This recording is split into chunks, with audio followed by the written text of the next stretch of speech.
la perspectiva era que la velocidad del cambio iba a ser muy alta, pero la realidad es que se aceleró aún más, ¿no es cierto? De hecho, se hablaba siempre de la exponencialidad y hoy se está hablando de la doble exponencialidad. Con lo cual, lo que podríamos sintetizar es que el cambio es vertiginoso y las sorpresas son casi diarias. Te diría que a lo mejor, mientras estamos conversando, a lo mejor hay alguna novedad que nos enteramos dentro de un rato, que otra vez volvió a cambiar todo, ¿no? El concepto de exponencialidad es algo que no logramos entender. Porque estamos acostumbrados a la linealidad y la doble exponencialidad en realidad es multiplicar por 2 lo que veníamos haciendo la vez anterior. Y una cosa es 2, 4, 8, 16 y otra es en los números grandes. Tal cual. A ver, el problema que tenemos es que nosotros estamos mentalizados y fuimos educados para cambios evolutivos y estos son cambios disruptivos. Eso implica que nuestra mente fue preparada para otro tipo de contexto y ahí es donde vemos las grandes diferencias con las nuevas generaciones, ¿no? Los que somos inmigrantes digitales visualizamos esto como oportunidades que se van presentando ahora. No somos conscientes que los cambios son de raíz y que vinieron para quedarse, pero que además incorporamos nuevas herramientas que hubieran sido imposibles de pensar previamente, ¿no? Y precisamente esto que decía Melamed respecto a la educación es uno de los puntos fundamentales. Argentina todavía no ha empezado a plantearse qué va a hacer con una educación, con un sistema centenario que está educando a chicos que no tienen nada que ver con esas estructuras. ¿Cómo hacemos con la educación para entender y ser la base de todo lo que viene? No necesariamente idéntica, creo que las instituciones son similares. Creo que uno de los principales problemas que tiene la educación es que siguen siendo los actores protagónicos, personas del siglo pasado para alumnos del nuevo siglo, y fundamentalmente creo que los modelos no necesariamente están adaptando. Hay algunas iniciativas totalmente novedosas, pero inclusive escuchaba a un profesor que decía que si uno estudia una carrera de 5 años, lo que estudió en primer año, al quinto ya está obsoleto, mientras está estudiando, ni hablar con la aplicación de estos conceptos al mundo laboral, con lo cual lo que está sucediendo hoy es que se está hablando de microcredenciales, que es la posibilidad de rápidamente ir adquiriendo herramientas que antes parecía imposible de incorporarlas en tan poco tiempo, ¿no? El problema es que un país como Argentina, donde venimos como discurso que así como estábamos la educación es un desastre, hoy ya tenemos los resultados de esa educación desastre y donde la comprensión de texto, que es lo básico para poder entender la realidad, hoy es escasa.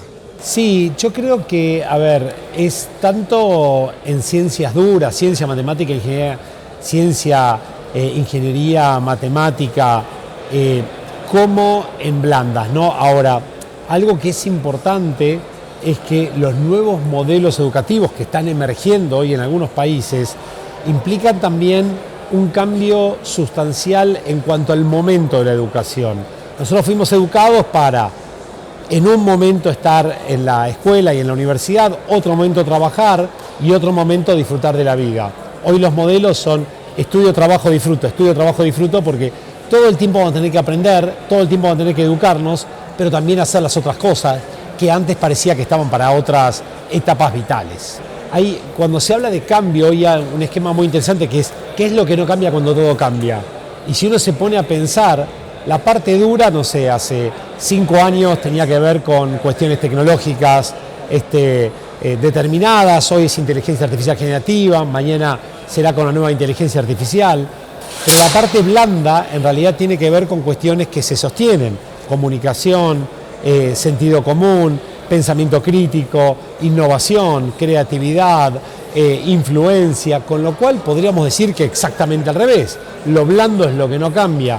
Mi opinión es que lamentablemente las universidades no te enseñan esa parte y es como la tienes que aprender en la vida, cuando en realidad es lo más importante. Hace 5 años se decía lo más importante es aprender a programar. Hoy ya no necesitas programar porque te lo hace la inteligencia artificial. Entonces, me parece que parte de lo que tenemos que aprender es aquello que nos hace únicos a los seres humanos.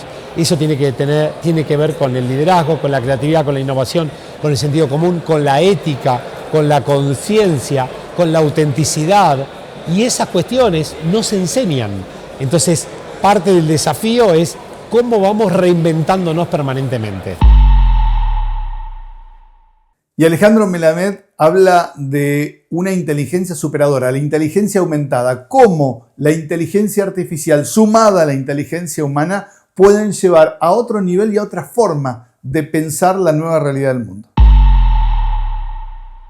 Lo que estamos viendo es que hoy se viene una idea superadora, que es la inteligencia aumentada, que es inteligencia artificial más la inteligencia humana.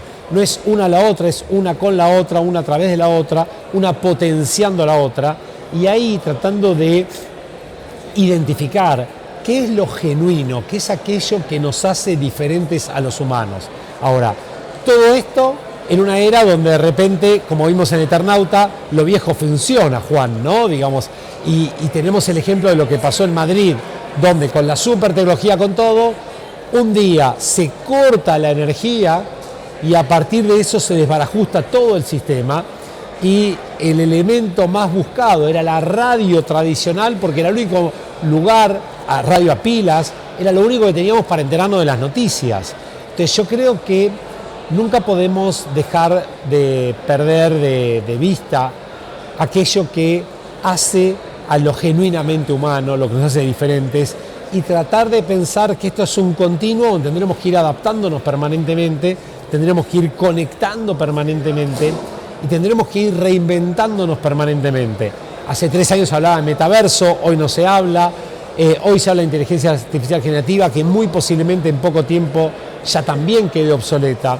Con lo cual, creo que lo único que es cierto es que esto va a seguir evolucionando de manera muy vertiginosa permanentemente, y que así como vamos al gimnasio para que nuestros músculos estén ágiles, tenemos que hacer que nuestra mente esté lo suficientemente flexible, ágil, dinámica, como para poder comprender, anticiparse y adaptarse rápidamente a todo lo que vaya viniendo. Esto es sumamente complejo en el ámbito personal.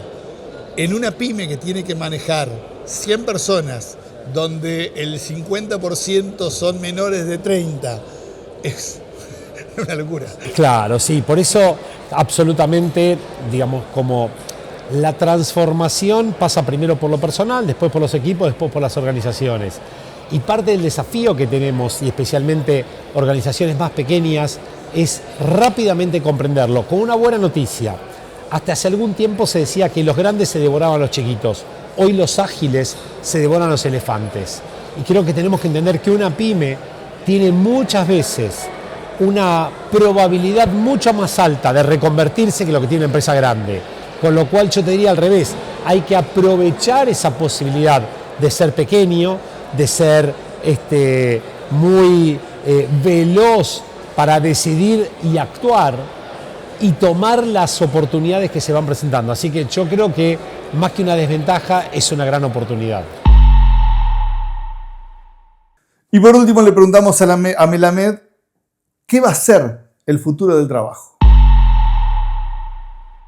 Lo que nos va a generar es para mí, una oportunidad enorme. El mundo del trabajo se divide entre los tecno-optimistas y los tecno-pesimistas. Los tecno-optimistas ven todo óptimo, va a estar todo mejor, todo genial, todo ideal. Los tecno-pesimistas dicen va a estar todo horrible. Yo me encuentro dentro de lo que se llaman los tecno-esperanzadores. ¿Qué significa esto? Tengo la esperanza de que sea mucho mejor, pero hay que hacer mucho para que eso esté presente. Es decir, no va a ser mágico, no va a ser automático, hay un rol ineludible que tenemos todos los actores para ser protagonistas de esta historia e ir creando las bases para que ese futuro promisorio sea una realidad. No va a ser automático y todos tenemos una posibilidad de contribuir si nos comprometemos seriamente a pensar en las personas, en los seres humanos y no solamente en las sillas vacías. Va a ser absolutamente distinto, pero es apasionante vivir el proceso y poder capitalizar cada oportunidad que se va presentando, porque en definitiva, te lo sintetizaría de esta manera. Existe la comida de las casas de comida rápida, por supuesto, pero cuando vamos a un lugar atendido por sus dueños, creo que es mucho más significativa la experiencia, con lo cual mi lectura es que en el futuro lo humano va a ser el lujo, en el futuro lo humano va a ser lo diferencial. Podemos ser un médico y que nos dé por inteligencia artificial todo el resultado, pero el primer paso para empezar a curarnos es cuando el médico nos apoya la mano en el hombro, nos mira a los ojos y nos dice, estoy con vos, nos vamos a curar. Eso que tiene que ver con la calidez, con la empatía, con la compasión, con la experiencia humana, cada vez va a ser más y más importante.